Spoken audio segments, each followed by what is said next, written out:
Jane Britton was born on May 17, 1945, and grew up in Needham, Massachusetts, in a family where education shaped everyday life. Her father, J. Boyd Britton, served as administrative vice president of Radcliffe College, while her mother, Ruth Britton, was a visiting scholar specializing in medieval history. Surrounded by strong academic influences, Jane developed an early appreciation for learning and intellectual curiosity. She attended Dana Hall School in Wellesley, where her interests extended well beyond the classroom. Alongside her studies, she learned horseback riding, played both the piano and the organ, and enjoyed painting. These creative pursuits remained an important part of her life even as her academic ambitions grew. During the summer of 1968, Jane joined an archaeological expedition to Tepe Yoya in southeastern Iran under the leadership of Professor C.C. Lambert-Karlovsky. The excavation proved significant, and Jane received recognition for one of the project's important discoveries. By late 1968, Jane Britton was living in a fourth-floor apartment at 6 University, a Hauvedone building located 2 blocks from Harvard Square. As a doctoral student in Near Eastern archaeology, much of her time was devoted to research at Harvard's Peabody Museum of Archaeology and Ethnology, where she studied alongside fellow anthropology graduate students and worked toward the next stage of her academic career. Outside her research, Jane maintained interests that reflected both creativity and community. Friends and colleagues remembered her for her sense of humor, including occasions when she disappeared briefly before returning with a lighthearted remark that eased everyone's concern. Her closest relationships included fellow anthropology students, among them James Humphreys, Donald Mitchell, and Jill Mitchell. Years before her death, Jane had survived an assault on Cambridge Common. She defended herself with a penknife, damaging her attacker's clothing before escaping safely. She chose not. Ambridge Common had become increasingly common, creating concern within the surrounding community. That evening, Jane met her boyfriend, James Humphreys, and several fellow anthropology students for dinner at the Acropolis restaurant in Cambridge. The gathering reflected the routine of classmates spending time together before an important academic milestone. After dinner, Jane briefly returned to her apartment to change clothes. January 6, 1969, marked the final evening of Jane Britton's life. Students had returned from the holiday break, and anthropology doctoral candidates were preparing for their general examinations, scheduled the following morning. For Jane, the examination carried particular importance because she had previously attempted it without success. This opportunity represented another chance to continue progressing through Harvard's graduate program. Before meeting James again, the two then went ice skating on Cambridge Common, remained a familiar place where students gathered during the winter months. Later that night, Jane joined friends for another social gathering. Before leaving, she shared a final drink with those present as everyone prepared for the next day's examinations. At approximately 12:30 a.m., she said goodbye and left on her own. Jane walked back to her fourth-floor apartment at 6 University Road. According to the available information, this was the last confirmed time anyone saw Jane Britton alive. She returned home, ending the final documented chapter of her movements before the following day. As investigators examined Jane Britton's apartment, they noticed a fine red powder scattered across the room and on her body. The substance appeared on the walls, the floor, the ceiling, and other surfaces throughout the apartment. Samples were collected and submitted for laboratory testing as detectives searched for anything that might explain its presence or its connection to the crime. At first glance, the apartment appeared largely undisturbed. Money remained on the dresser, and her jewelry had not been taken. Books, research papers, painting supplies, and artwork remained where she had left them. The two men continued searching the apartment until they reached Jane's bed. A sheepskin rug and a fur coat had been placed over her body. Donald Mitchell lifted the coverings and discovered Jane. According to the medical findings, she had suffered multiple sharp force injuries, a fractured skull, and sexual assault. Most of the blood was confined to the bed, indicating the attack had occurred rapidly. Investigators never recovered the murder weapon. Jane's parents arrived soon afterward. Ruth Britton, overcome with grief, struggled to understand how such a tragedy had happened to her daughter. Some investigators and academic figures suggested that the presence of red ochre could indicate a ritualistic killing linked to Persian burial customs. That interpretation quickly attracted public attention. News reports began repeating the theory, presenting it as a possible explanation for the unusual evidence discovered at the scene. James Humphreys, the last confirmed person to see Jane alive outside her apartment building, quickly became an important witness. Investigators verified that he had an alibi for the estimated time of the murder. Although the evidence supported his account, public speculation continued because of his close relationship with Jane and his presence during her final evening. Harvard responded by providing support to Professor Lamberg-Karlofsky as speculation continued within the university community. Meanwhile, a grand jury spent several months hearing testimony from faculty members, graduate students, and other witnesses connected to the investigation. Detectives pursued numerous leads, yet none produced sufficient evidence to support criminal charges. Despite widespread public attention, repeated interviews, and months of investigative work, the grand jury concluded its proceedings without returning an indictment, leaving Jane Britton's murder officially unsolved for decades. As the investigation continued over the years, several assumptions that had shaped the original inquiry gradually proved to be incorrect. Evidence once believed to support an unusual motive was re-examined, and investigators discovered that some early conclusions had been based on misunderstandings rather than confirmed facts. One example involved an archaeological artifact that had initially been reported missing from Jane Britton's apartment. Investigators later determined that the item had never disappeared. It had remained inside the apartment and had simply been overlooked during the confusion surrounding the crime scene. This finding removed one of the details that had appeared to support speculation about a connection between the murder and Jane's archaeological work.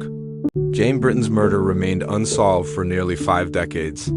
Although investigators collected biological evidence during the original investigation, the available forensic methods could not identify a suspect because DNA profiling had not yet been developed. Rather than being discarded, the evidence was carefully preserved, allowing it to remain available for future examination as scientific techniques continued advancing over the years.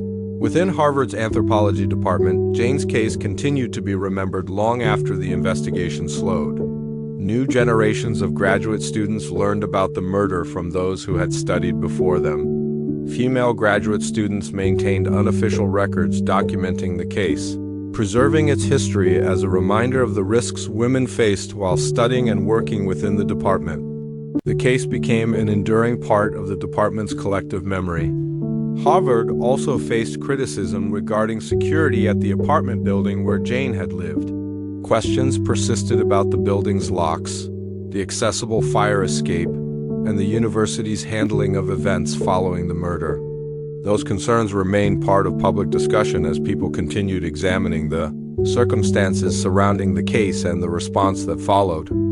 Forgotten. Preserving hope that future advances might eventually uncover the truth behind the crime, advances in forensic science gradually created investigative opportunities that had not existed when Jane Britton was murdered in 1969. Over the following decades, DNA profiling became an established forensic tool, national databases were developed, and improved laboratory techniques allowed preserved biological evidence from older cases to be examined in ways that earlier investigators could never have attempted. Evidence collected during the original investigation remained preserved, waiting for technology capable of providing meaningful results. At the same time, public interest in Jane's case continued. Journalists and researchers revisited the investigation, examined historical records, and encouraged authorities to take another look at the evidence. Efforts to obtain investigative files and increase transparency helped renew official attention to the case. Those continuing efforts contributed to a formal review of the investigation many years after the murder had occurred. During that review, investigators returned to the preserved biological evidence using modern forensic methods unavailable in the late 1960s. New DNA analysis provided information that earlier laboratory testing had been unable to produce. The preserved evidence, combined with advances in forensic technology, allowed investigators to compare the results with modern databases and apply investigative methods developed decades after the crime. After remaining unsolved for nearly 50 years, Jane Britton's case finally benefited from scientific capabilities that did not exist during the original investigation.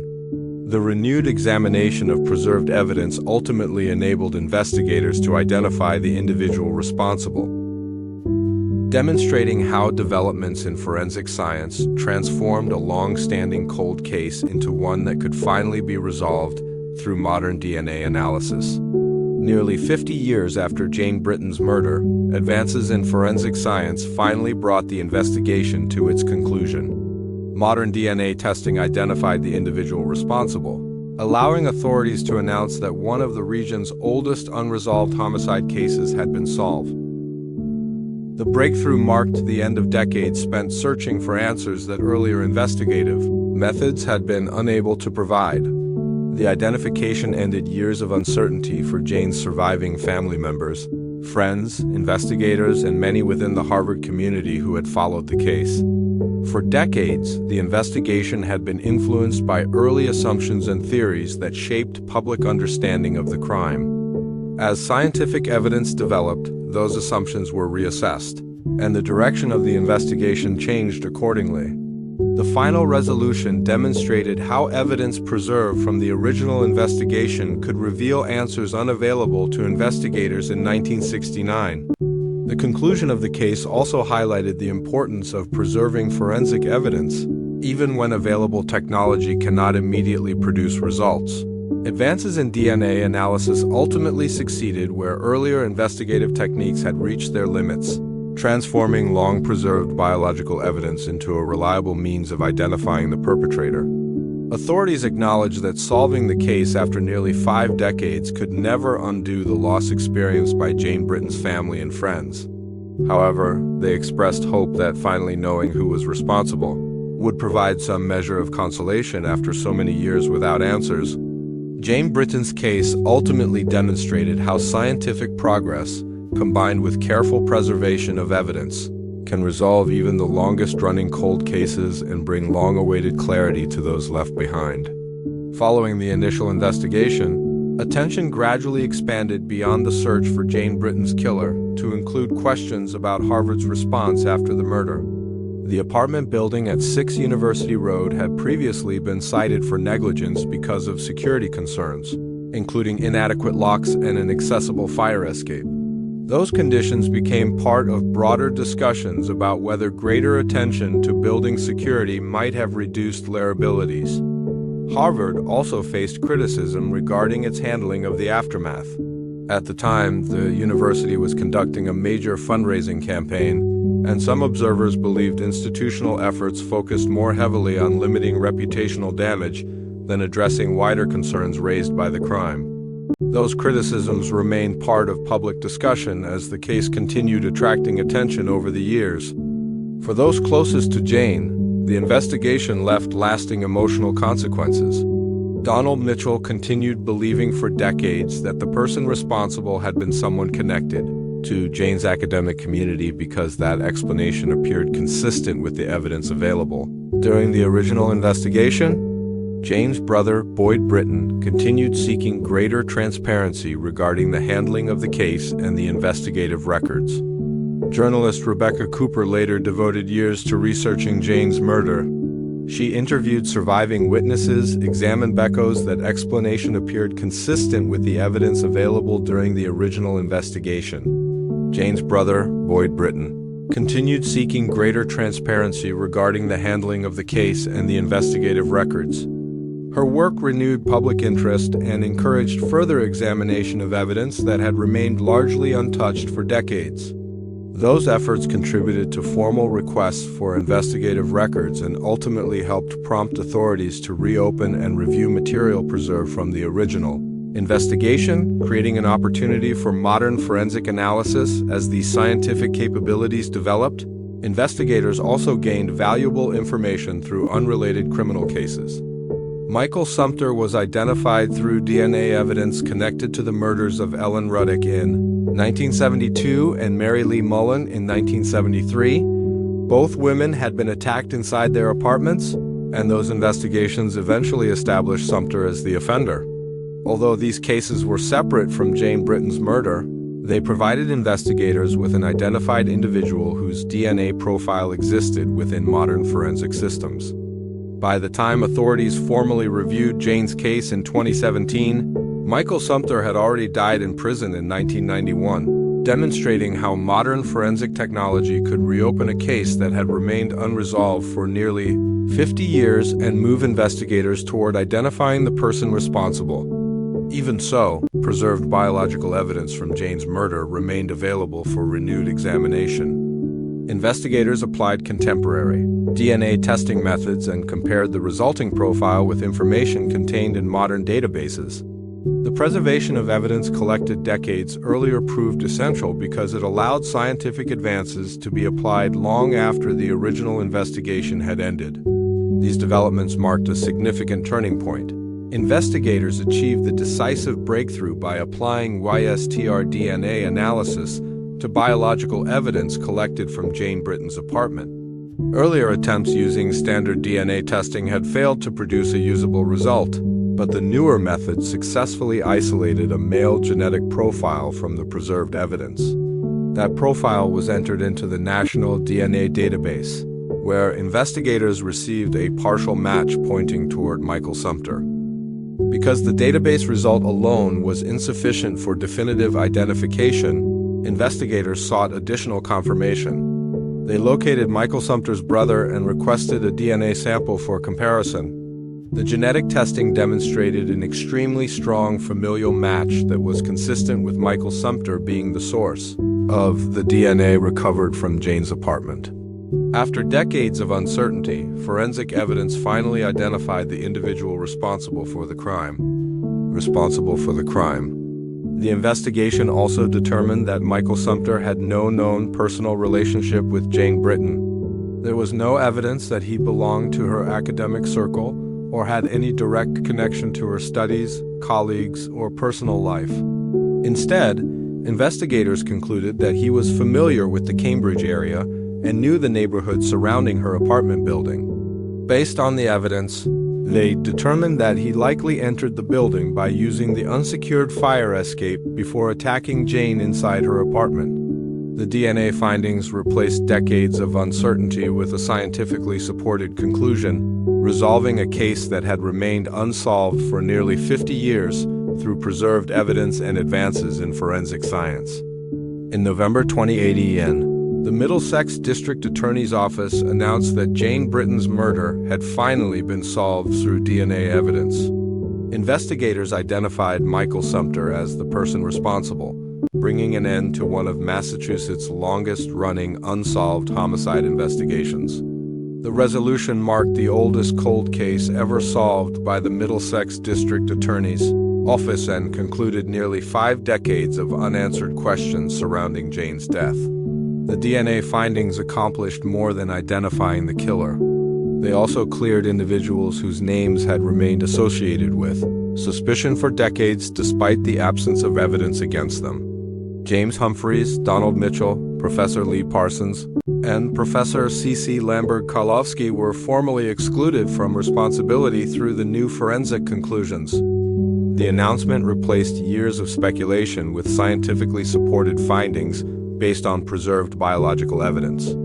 Donald Mitchell later reflected that almost everyone connected with the case had believed the murderer came from Jane's anthropology department because that explanation appeared consistent with the evidence available at the time. The 2018 findings demonstrated that those long-held assumptions had been mistaken, showing how scientific advances ultimately replaced decades of uncertainty with documented forensic evidence and a confirmed resolution.